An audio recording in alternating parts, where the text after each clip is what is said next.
आदरणीय अध्यक्ष महोदय, मैं आपका और सदन के सभी माननीय सदस्यों का हृदय से आभार व्यक्त करता हूं कि हमने इस महत्वपूर्ण अवसर पर एक सामूहिक चर्चा का रास्ता चुना है,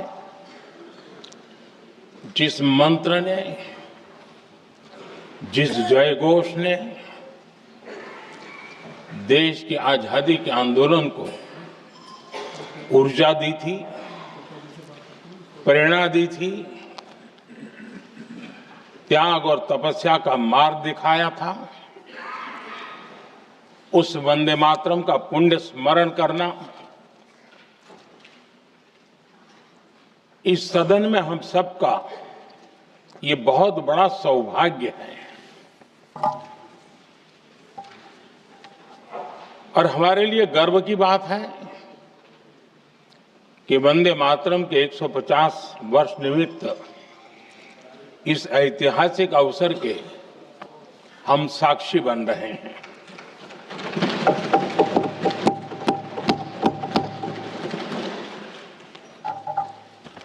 एक ऐसा कालखंड जो हमारे सामने इतिहास की अनगिनत घटनाओं को अपने सामने लेकर के आता है। ये चर्चा सदन की प्रतिबद्धता को तो प्रकट करेगी, लेकिन आने वाली पीढ़ियों के लिए भी, दर पीढ़ी के लिए भी ये शिक्षा का कारण बन सकती है, अगर हम सब मिलकर के इसका सदुपयोग करें तो। आदरणीय अध्यक्ष जी, एक ऐसा कालखंड है जब इतिहास के कई प्रेरक अध्याय फिर से हमारे सामने उजागर हुए हैं।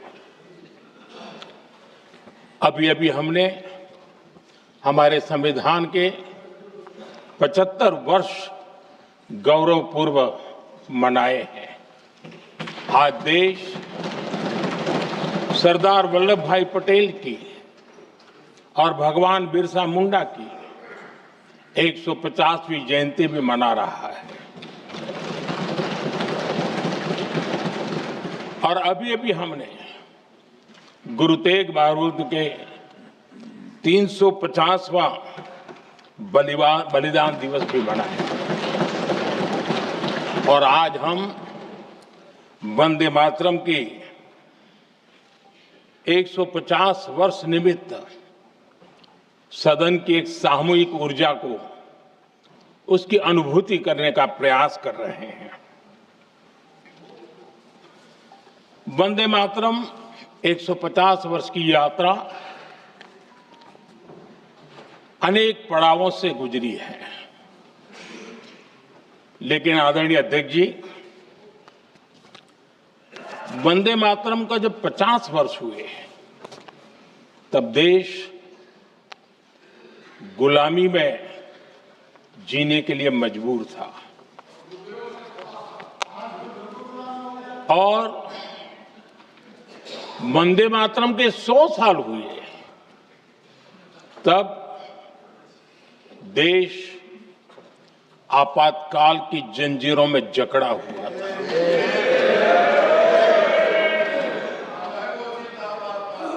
जब वंदे मातरम 100 साल के अत्यंत उत्तम पर्व था, तब भारत के संविधान का गला घोंट दिया गया था।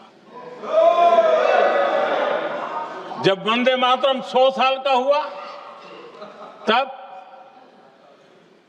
देशभक्ति के लिए जीने मरने वाले लोगों को जेल के सलाखों के पीछे बंद कर दिया गया था।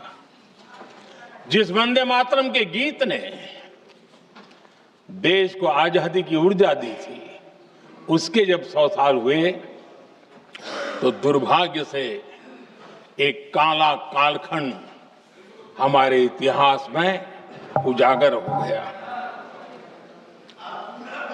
हम लोकतंत्र के गिरोह में थे,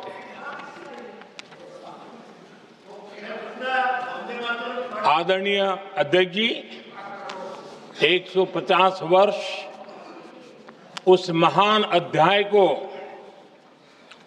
उस गौरव को पुनः स्थापित करने का अवसर है और मैं मानता हूं सदन ने भी और देश ने भी इस अवसर को जाने नहीं देना चाहिए। यही वंदे मातरम है जिसने 1947 में देश को आजादी दिलाई। स्वतंत्रता संग्राम का भावात्मक नेतृत्व इस वंदे मातरम के जयघोष में था। आदरणीय अध्यक्ष जी,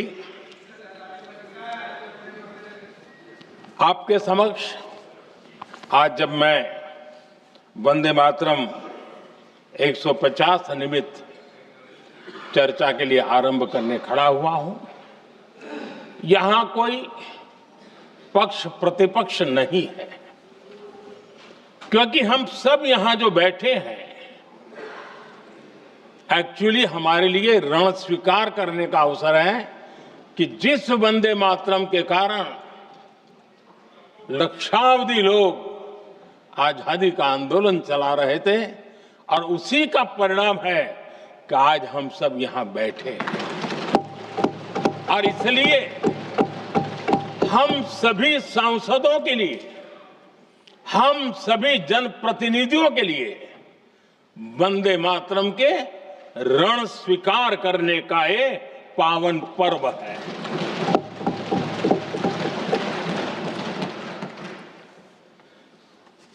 और इससे हम प्रेरणा लेकर के वंदे मातरम की जिस भावना ने देश की आजादी का जंग लड़ा, उत्तर दक्षिण पूर्व पश्चिम पूरा देश एक स्वर से वंदे मातरम बोल के आगे बढ़ा। फिर से एक बार अवसर है, आओ हम सब मिल के चले, देश को साथ लेके चले। आजादी के दीवानों ने जो सपने देखे थे उन सपनों को पूरा करने के लिए वंदे मातरम 150 हम सबकी प्रेरणा बने, हम सबकी ऊर्जा बने और देश आत्मनिर्भर बने। 2047 में विकसित भारत बना करके हम रहे, इस संकल्प को दोहराने के लिए ये वंदे मातरम हमारे लिए एक बहुत बड़ा अवसर है। आदरणीय अध्यक्ष जी, दादा तबीयत तो ठीक है ना? नहीं, कभी कभी इस उम्र में हो जाता है। आदरणीय अध्यक्ष जी, वंदे मातरम की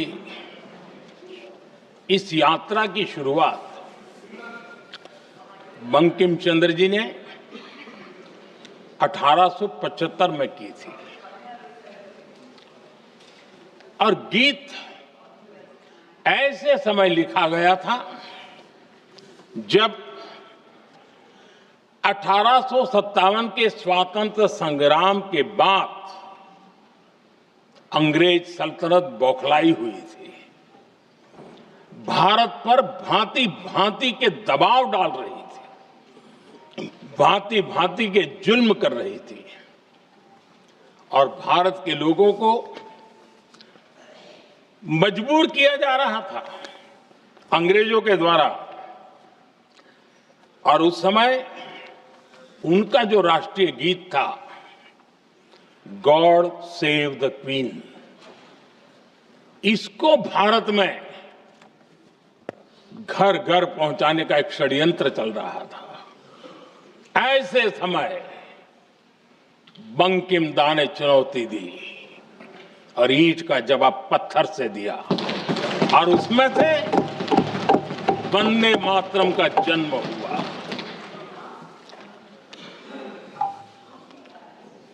इसके कुछ वर्ष बाद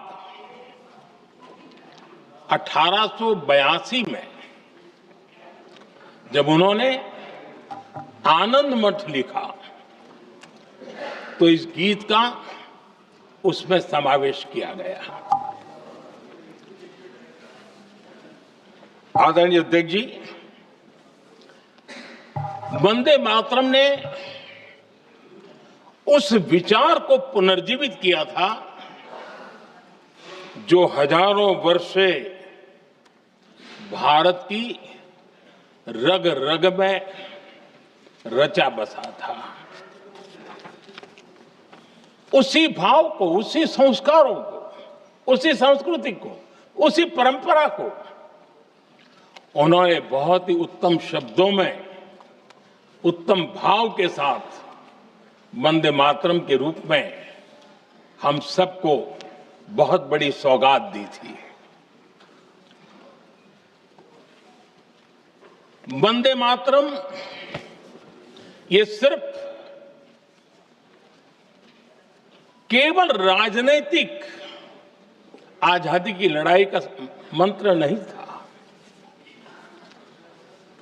सिर्फ हम अंग्रेज जाए और हम खड़े हो जाएं, अपने राह पर चले, इतने मात्र तक वंदे मातरम प्रेरित नहीं करता था, तो उससे कहीं आगे था। आजादी की लड़ाई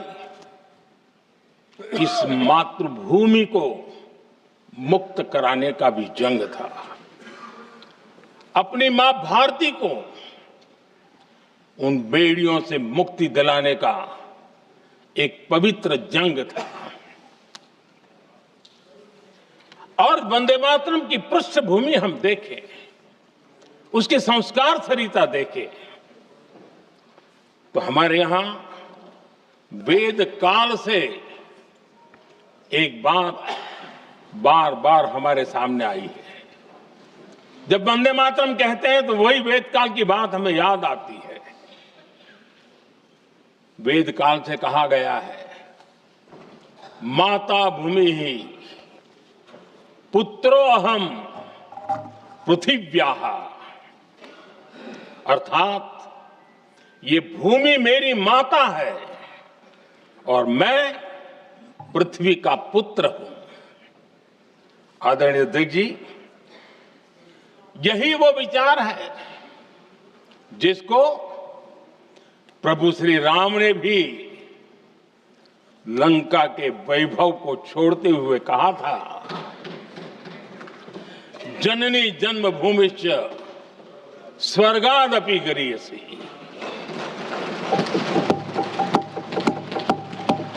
वंदे मातरम यही महान सांस्कृतिक परंपरा का एक आधुनिक अवतार है। आदरणीय अध्यक्ष जी, बंकिम दा ने जब वंदे मातरम की रचना की तो स्वाभाविक ही वो स्वतंत्रता आंदोलन का स्वर बन गया। पूरब से पश्चिम, उत्तर से दक्षिण, वंदे मातरम हर भारतीय का संकल्प बन गया। इसलिए वंदे मातरम की स्तुति में लिखा गया था, मातृभूमि स्वतंत्रता की वेदिका पर मदोमय, मातृभूमि स्वतंत्रता की वेदिका पर मोदमय, स्वार्थ का बलिदान है यह शब्द है वंदे मातरम। है सजीवन मंत्र भी, यह विश्व विजयी मंत्र भी, शक्ति का आह्वान है यह शब्द वंदे मातरम। उष्ण शोणित से लिखो, वक्षस्थली को चीरकर, वीर का अभिमान है यह शब्द वंदे मातरम। आदरणीय अध्यक्ष जी, कुछ दिन पूर्व जब वंदे मातरम 150 का आरंभ हो रहा था तो मैंने उस आयोजन में कहा था, वंदे मातरम हजारों वर्ष की सांस्कृतिक ऊर्जा भी थी, उसमें आजादी का जज्बा भी था और आजाद भारत का विजन भी था। अंग्रेजों के उस दौर में एक फैशन हो गई थी भारत को कमजोर, निकम्मा, आलसी, कर्महीन, इस प्रकार भारत को जितना नीचा दिखा सके ऐसी एक फैशन बन गई थी। और उसमें हमारे यहां भी जिन्होंने तैयार किए थे वो लोग भी वही भाषा बोलते थे। तब बंकिम दा ने उस हीन भावना को भी झकझोरने के लिए और सामर्थ्य का परिचय कराने के लिए वंदे मातरम के भारत के सामर्थ्यशाली स्वरूप को प्रकट करते हुए आपने लिखा था, तम ही दुर्गा दश प्रहरण धारिणी, कमला कमल दल विहारिणी, वाणी विद्या दायिनी, नमामि त्वाम नमामि कमलाम, अमलाम अतुलाम, सुजलाम सुफलाम, मातरम वंदे मातरम। अर्थात भारत माता ज्ञान और समृद्धि की देवी भी है और दुश्मनों के सामने अस्त्र शस्त्र धारण करने वाली चंडी भी है। अध्यक्ष जी, ये शब्द, ये भाव, ये प्रेरणा गुलामी की हताशा में हम भारतीयों को हौसला देने वाले थे। इन वाक्यों ने तब करोड़ों देशवासियों को यह एहसास कराया कि लड़ाई किसी जमीन के टुकड़े के लिए नहीं है। ये लड़ाई सिर्फ सत्ता के सिंहासन को कब्जा करने के लिए नहीं है। ये गुलामी की बेड़ियों को मुक्त कर हजारों साल की महान जो परंपराएं थी, महान संस्कृति, जो गौरवपूर्ण इतिहास था, उसको फिर से पुनर्जन्म कराने का संकल्प इसमें था।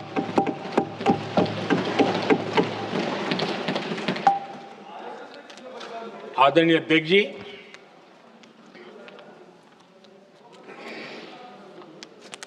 वंदे मातरम,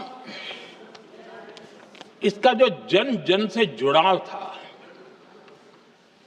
ये हमारे स्वतंत्र संग्राम की एक लंबी गाथा अभिव्यक्त होती है। आदरणीय अध्यक्ष जी, जब भी जैसे किसी नदी की चर्चा होती है, चाहे सिंधु हो, सरस्वती हो, कावेरी हो, गोदावरी हो, गंगा हो, यमुना हो, उस नदी के साथ एक सांस्कृतिक धारा प्रवाह, एक विकास यात्रा का धारा प्रवाह, एक जन जीवन की यात्रा का प्रवाह उसके साथ जुड़ जाता है।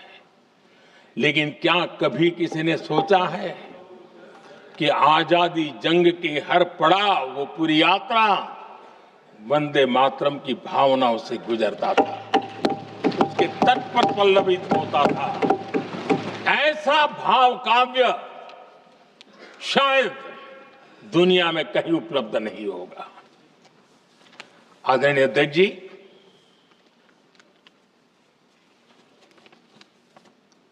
अंग्रेज समझ चुके थे कि 1857 के बाद लंबे समय तक भारत में टिकना उनके लिए मुश्किल लग रहा था। और जिस प्रकार से वो अपने सपने लेकर के आए थे, तब उनको लगा कि जब तक भारत को बांटेंगे नहीं, जब तक भारत को टुकड़ों में नहीं बांटेंगे, भारत में ही लोगों को एक दूसरे से लड़ाएंगे नहीं, तब तक यहां राज करना मुश्किल है। और अंग्रेजों ने बांटो और राज करो इस रास्ते को चुना और उन्होंने बंगाल को इसकी प्रयोगशाला बनाया, क्योंकि अंग्रेज भी जानते थे वो एक वक्त था जब बंगाल का बौद्धिक सामर्थ्य देश को दिशा देता था, देश को ताकत देता था, देश को प्रेरणा देता था। और इसलिए अंग्रेज भी चाहते थे कि बंगाल का ये जो सामर्थ्य है वो पूरे देश की शक्ति का एक प्रकार से केंद्र बिंदु है। और इसलिए अंग्रेजों ने सबसे पहले बंगाल के टुकड़े करने की दिशा में काम किया और अंग्रेजों का मानना था कि एक बार बंगाल टूट गया तो ये देश भी टूट जाएगा और वो यावत चंद्र दिवाकरो राज करते रहेंगे, ये इनकी सोच थी। 1905 में अंग्रेजों ने बंगाल का विभाजन किया, लेकिन जब अंग्रेजों ने 1905 में ये पाप किया तो वंदे मातरम चट्टान की तरह खड़ा रहा। बंगाल की एकता के लिए वंदे मातरम गली गली का नाद बन गया था और वही नारा प्रेरणा देता था। अंग्रेजों ने बंगाल विभाजन के साथ ही भारत को कमजोर करने के बीच और अधिक बोने की दिशा पकड़ ली थी, लेकिन वंदे मातरम एक स्वर एक सूत्र के रूप में अंग्रेजों के लिए चुनौती बनता गया और देश के लिए चट्टान बनता गया। आदरणीय अध्यक्ष जी, बंगाल का विभाजन तो हुआ, लेकिन एक बहुत बड़ा स्वदेशी आंदोलन खड़ा हुआ और तब वंदे मातरम हर तरफ गूंज रहा था। अंग्रेज समझ गए थे कि बंगाल की धरती से निकला बंकिम दा का ये भाव सूत्र,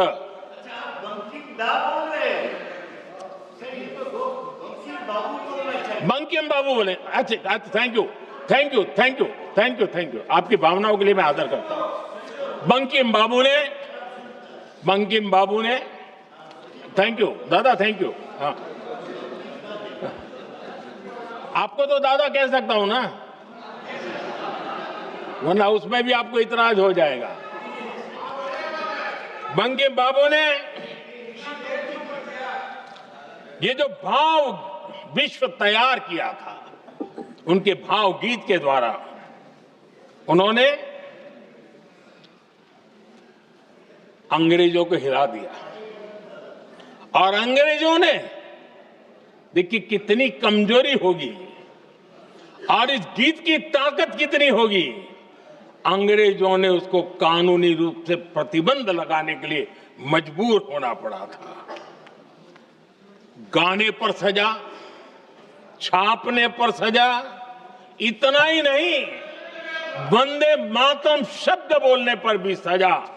इतने कठोर कानून लागू कर दिए गए थे। हमारे देश की आजादी के आंदोलन में सैकड़ों महिलाओं ने नेतृत्व किया, लक्षावधि महिलाओं ने योगदान दिया। एक घटना का मैं जिक्र करना चाहता हूं। 22 साल में वंदे मातरम गाने पर सर्वाधिक जुल्म हुए थे। वो बारिशाल आज भारत का हिस्सा नहीं रहा है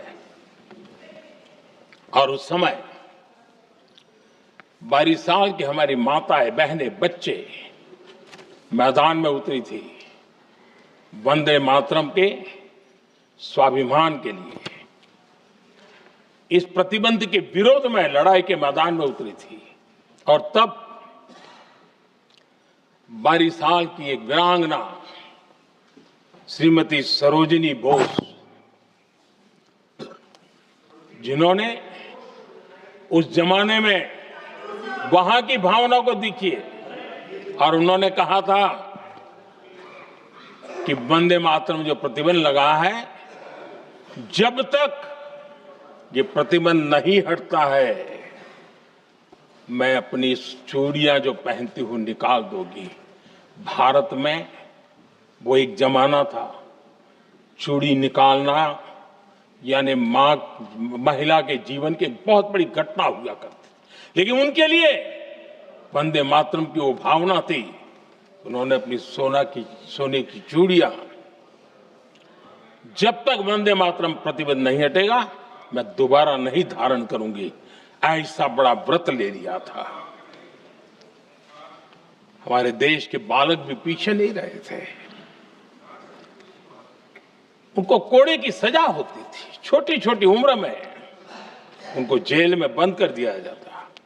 और उन दिनों खास करके बंगाल की गलियों में लगातार वंदे मातरम के लिए प्रभात फेरियां निकलती थी। अंग्रेजों के नाको दम कर दिया था। और उस समय गीत गूंजता था बंगाल में, जाए जाबे जीवनो चोले, जाए जाबे जीवनो चोले, जोगो तो माजे तोमार काजे, वंदे मातरम बोले। अर्थात हे मां, संसार में तुम्हारा काम करते और वंदे मातरम कहते जीवन भी चला जाए तो वो जीवन भी धन्य है, ये बंगाल की गलियों में बच्चे कह रहे हैं। ये गीत उन बच्चों की हिम्मत का स्वर था और उन बच्चों की हिम्मत ने देश को हिम्मत दी थी। बंगाल की गलियों से निकली आवाज देश की आवाज बन गई थी।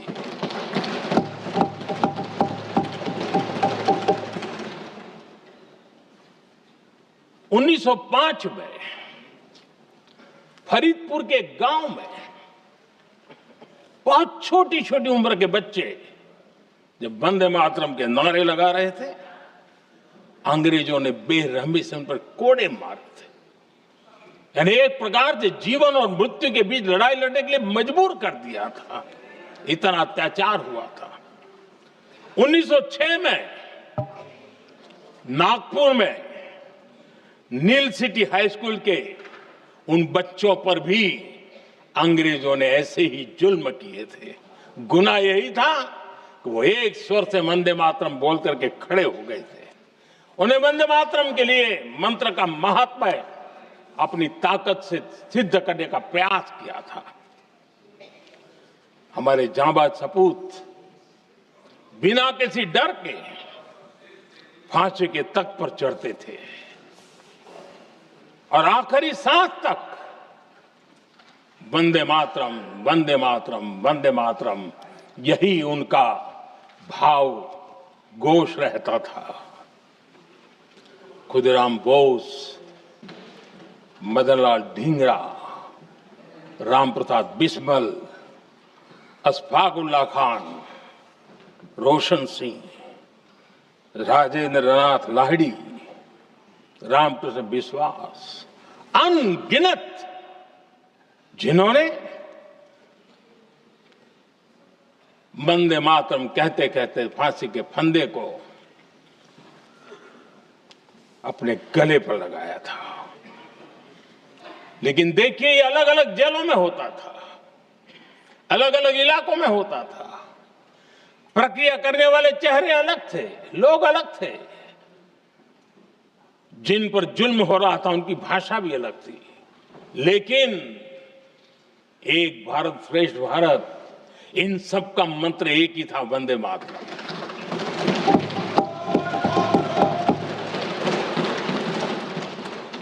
चटगांव की स्वराज क्रांति, जिन युवाओं ने अंग्रेजों को चुनौती दी, वे भी इतिहास के चमकते हुए नाम है।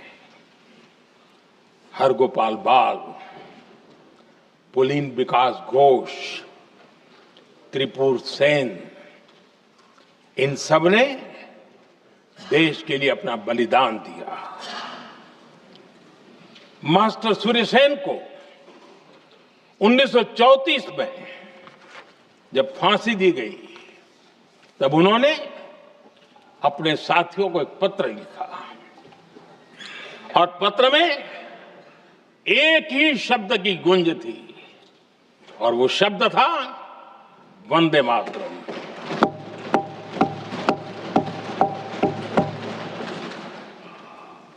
आदरणीय अध्यक्ष जी, हम देशवासियों को गर्व होना चाहिए। दुनिया के इतिहास में कहीं पर भी ऐसा कोई काव्य नहीं हो सकता, ऐसा कोई भावगीत नहीं हो सकता जो सदियों तक एक लक्ष्य के लिए कोटि कोटि जनों को प्रेरित करता हो और जीवन आहूत करने के लिए निकल पड़ते हो। दुनिया में ऐसा कोई भावगीत नहीं हो सकता जो वंदे मातरम। पूरे विश्व को पता होना चाहिए कि गुलामी के कालखंड में भी ऐसे लोग हमारे यहां पैदा होते थे जो इस प्रकार के भावगीत की रचना कर सकते थे। ये विश्व के लिए अजूबा है, हमें गर्व से कहना चाहिए, तब दुनिया भी मानना शुरू करेगी।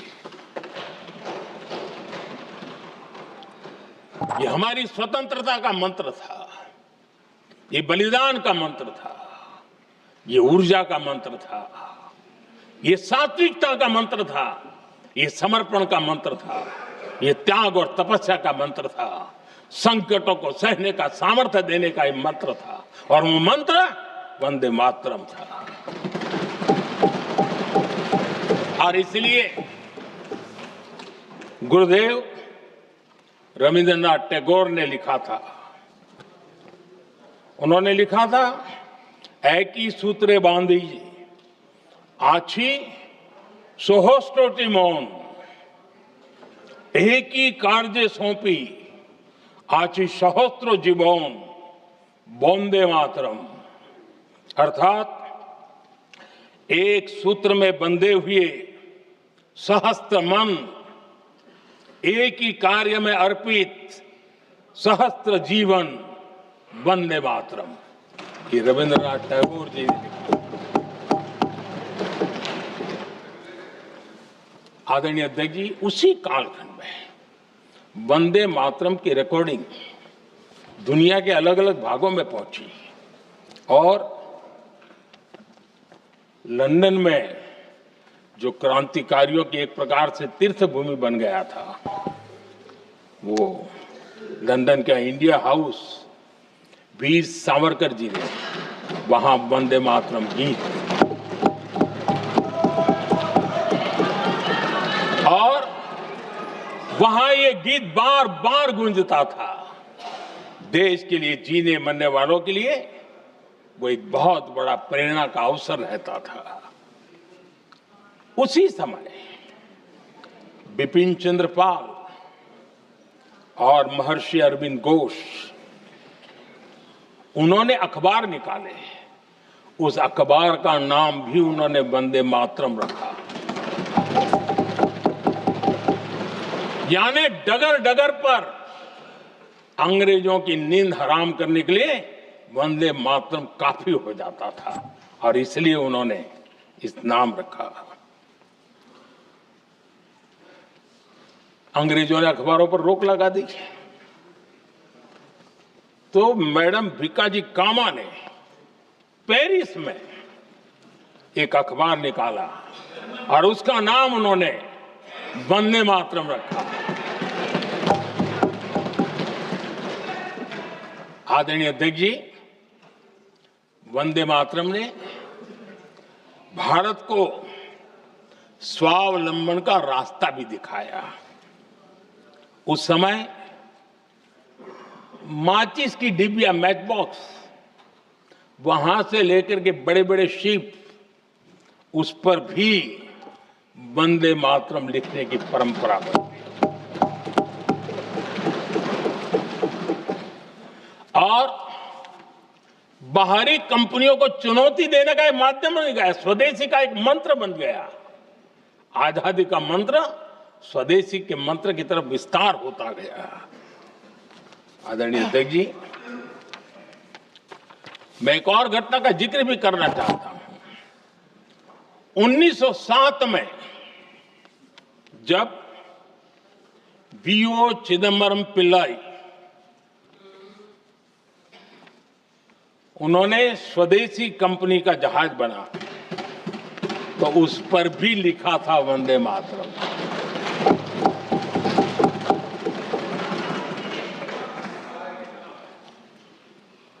राष्ट्र कवि सुब्रमण्य भारती ने वंदे मातरम को तमिल में अनुवाद किया, स्तुति गीत लिखे। उनके कई तमिल देशभक्ति गीतों में वंदे मातरम की श्रद्धा साफ साफ नजर आती है।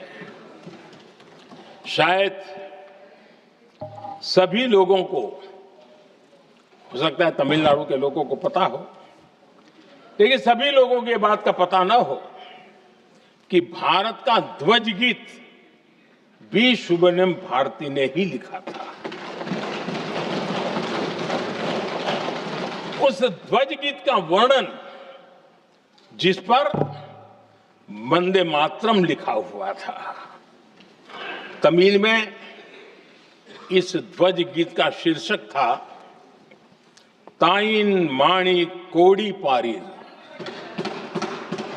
तालंदु पणिंदु पुलहिंद्रु वारीर। अर्थात देश प्रेमियों, दर्शन कर लो, सविनय अभिनंदन कर लो, मेरी मां की दिव्य ध्वजा का वंदन कर लो।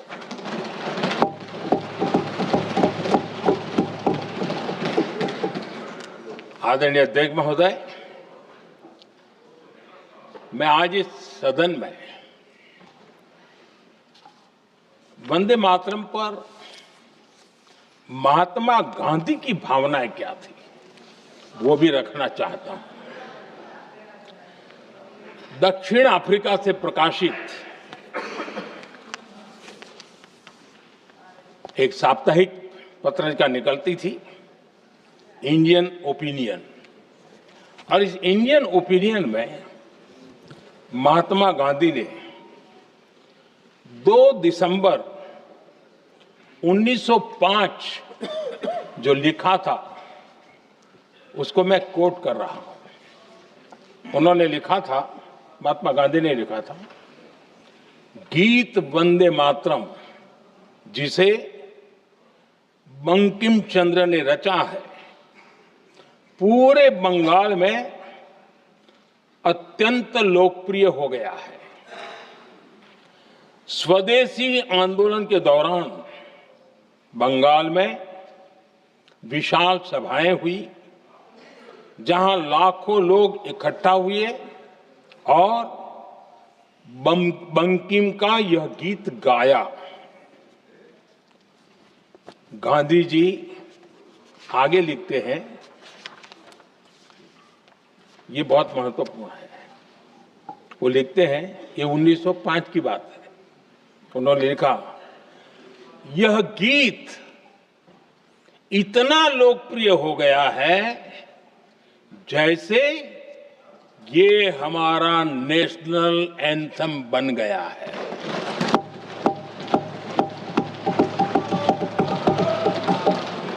इसकी भावनाएं महान है और यह अन्य राष्ट्रों के गीतों से अधिक मधुर है। इसका एकमात्र उद्देश्य हम में देशभक्ति की भावना जगाना है। यह भारत को मां के रूप में देखता है और उसकी स्तुति करता है। अध्यक्ष जी, जो वंदे मातरम 1905 में महात्मा गांधी को नेशनल एंथम के रूप में दिखता था, देश के हर कोने में, हर व्यक्ति के जीवन में जो भी देश के लिए देश के लिए जागता था, उन सब के लिए वंदे मातरम की ताकत बहुत बड़ी थी। वंदे मातरम इतना महान था, जिसकी भावना इतनी महान थी, तो फिर पिछली सदी में इसके साथ इतना बड़ा अन्याय क्यों हुआ?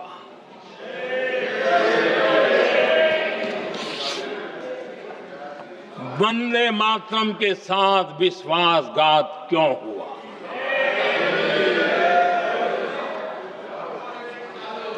ये अन्याय क्यों हुआ? वो कौन सी ताकत थी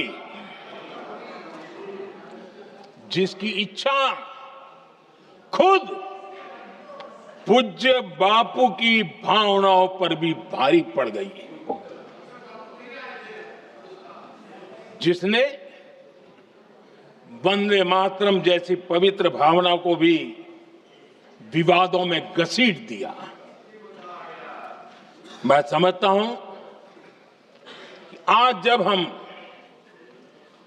वंदे मातरम के 150 वर्ष का पर्व मना रहे हैं, चर्चा कर रहे हैं, तो हमें उन परिस्थितियों को भी हमारी नई पीढ़ियों को जरूर बताना हमारा दायित्व है,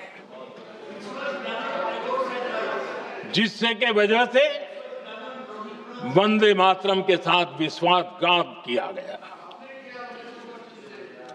वंदे मातरम के प्रति मुस्लिम लीग की विरोध की राजनीति तेज होती जा रही थी।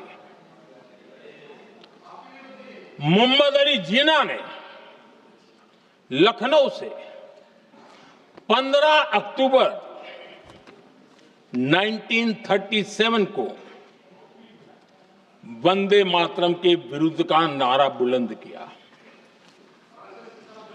फिर कांग्रेस के तत्कालीन अध्यक्ष जवाहरलाल नेहरू को अपना सिंहासन डोलता दिखा। बजाय कि नेहरू जी मुस्लिम लीग के आधारहीन बयानों को तगड़ा जवाब देते, करारा जवाब देते, मुस्लिम लीग के बयानों की निंदा करते,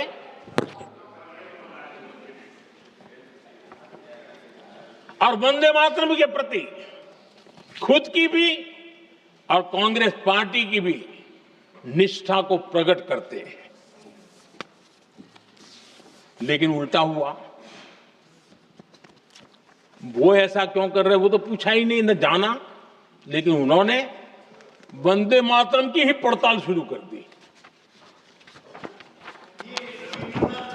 जिन्ना के विरोध के 5 दिन बाद ही 20 अक्टूबर को नेहरू जी ने नेताजी सुभाष बाबू को चिट्ठी लिखी। उस चिट्ठी में जिन्ना की भावना से नेहरू जी अपनी सहमति जताते हुए कि वंदे मातरम की, ये जो उन्होंने सुभाष बाबू को लिखा है, वंदे मातरम की आनंद मठ वाली पृष्ठभूमि मुसलमानों को इरिटेट कर सकती है। मैं नेहरू जी का कोट पढ़ता हूं। नेहरू जी कहते हैं, मैंने वंदे मातरम गीत का बैकग्राउंड पढ़ा है। नेहरू जी फिर लिखते हैं, मुझे लगता है कि ये जो बैकग्राउंड है, इससे मुस्लिम भड़केंगे। साथियों, इसके बाद कांग्रेस की तरफ से बयान आया कि 26 अक्टूबर से कांग्रेस कार्य समिति की एक बैठक कोलकाता में होगी, जिसमें वंदे मातरम के उपयोग की समीक्षा की जाएगी। बंकिम बाबू का बंगाल, बंकिम बाबू का कोलकाता, और उसको चुना गया और वहां पर समीक्षा करना तय किया। पूरा देश हतप्रभ था, पूरा देश हैरान था। पूरे देश में देशभक्तों ने इस प्रस्ताव के विरोध में देश के कोने कोने में प्रभात फेरियां निकाली, वंदे मातरम गीत गाया। लेकिन देश का दुर्भाग्य कि 26 अक्टूबर को कांग्रेस ने वंदे मातरम पर समझौता कर लिया।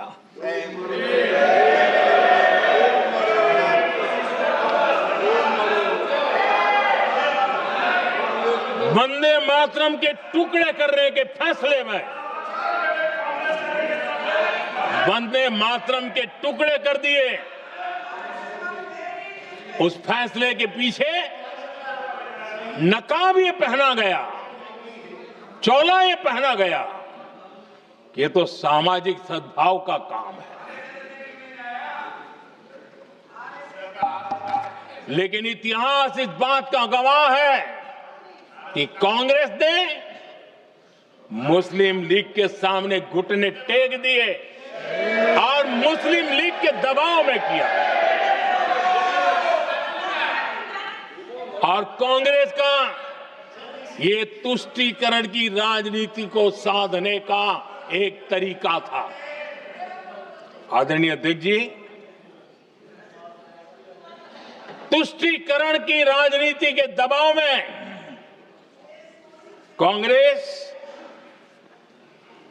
वंदे मातरम के बंटवारे के लिए झुकी। इसलिए कांग्रेस को एक दिन भारत के बंटवारे के लिए झुकना पड़ा।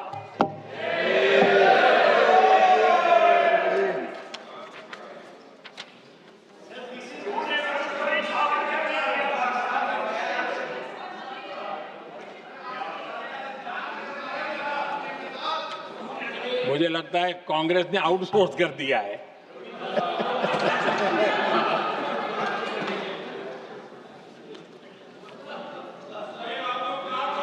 दुर्भाग्य से कांग्रेस की नीतियां वैसी की वैसी थी है, और इतना ही नहीं, आईएनसी चलते चलते एमएमसी हो गया है।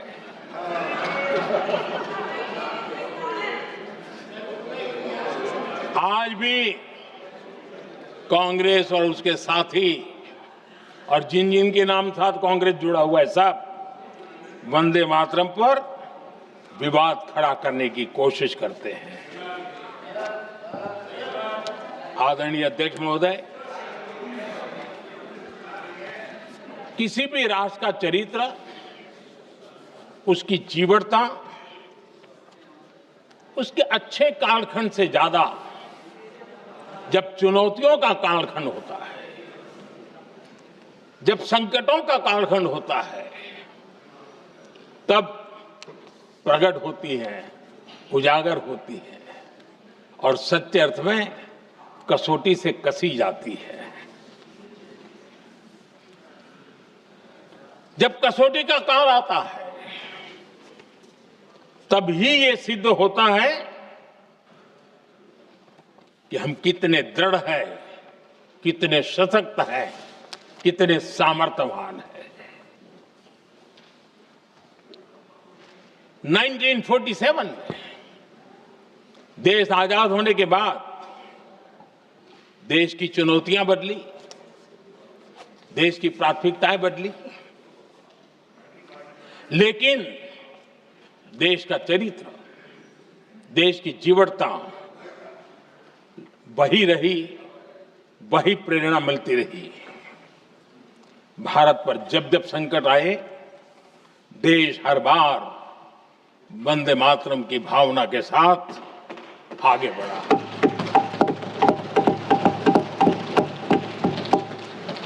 बीच का कालखंड कैसा गया जाने दो, लेकिन आज भी 15 अगस्त 26 जनवरी की जब बात आती है, हर घर तिरंगा की बात आती है, चारों तरफ वो भाव दिखता है, तिरंगे झंडे फहरते। एक जमाना था जब देश पर खाद्य का संकट आया, वही वंदे मातरम का भाव था। मेरे देश के किसानों ने अंदर के भंडार भर दिए और इसके पीछे भाव वही है, वंदे मातरम। जब देश की आजादी को कुचलने की कोशिश हुई, संविधान के पीठ पे छुरा भोंक दिया गया, आपातकाल थोप दिया गया, यही वंदे मातरम की ताकत थी कि देश खड़ा हुआ और प्रयास करके रहा। देश पर जब भी युद्ध थोपे गए, देश को जब भी संघर्ष की नौबत आई, यही वंदे मातरम का भाव था। देश का जवान सीमाओं पर अड़ गया और मां भारती का झंडा फहराता रहा, विजय से प्राप्त कर। कोरोना जैसे वैश्विक महासंकट आया, यही देश उसी भाव से खड़ा हुआ, उसको भी परास्त करके आगे बढ़ गया। आदरणीय अध्यक्ष जी, यह राष्ट्र की शक्ति है, यह राष्ट्र को भावनाओं से जोड़ने वाला सामर्थ्यवान एक ऊर्जा प्रवाह है, ये चेतना प्रवाह है, ये संस्कृति की अविरल धारा का प्रतिबिंब है, उसका प्रकटीकरण है। ये वंदे मातरम हमारे लिए सिर्फ स्मरण करने का काल नहीं, एक नई ऊर्जा, नई प्रेरणा का लेने का काल बन जाए और हम उसके लिए प्रति समर्पित होते चले। और मैंने पहले कहा, हम लोगों पर तो कर्ज है वंदे मातरम का, वही वंदे मातरम है जिसने वो रास्ता बनाया, जिस रास्ते से हम यहां पहुंचे हैं, और इसलिए हमारा कर्ज बनता है।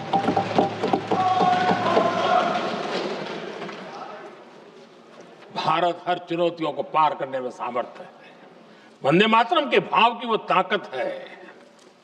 वंदे मातरम ये सिर्फ गीत या भावगीत नहीं, ये हमारे लिए प्रेरणा है।